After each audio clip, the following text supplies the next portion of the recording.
ओम गुरवे नमः। सर्वेभ्यो नमो नमः। काव्यम तथा अर्दनम। अर्दनात् एव काव्यम उद्भवति। भगवान श्रीकृष्णः गीतायां कथितम् अस्ति यत् चतुर्विधजनाः मां भजन्ति। अर्थार्थी, आर्तः, जिज्ञासुः, ज्ञानी च।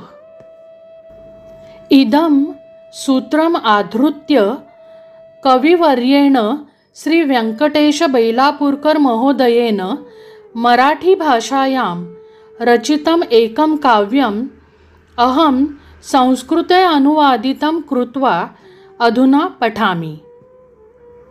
ज्ञातं वाल्मीकिना क्रौञ्चपक्षिणः अर्दनं द्रवितं ऋषिहृदयं रचितं सत्ययुगरामायणम्।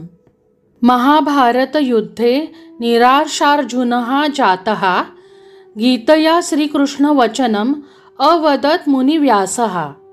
न सहत क्रान्तिवीरपारतन्त्रस्य अर्दनम् अन्दमानकारागृहस्थः अरचयत् महाकाव्यम्। देवस्य विरहेण व्याकुलसन्तजनाः जाताः अभङ्गानां निधानम् अलभन्त भक्ताः।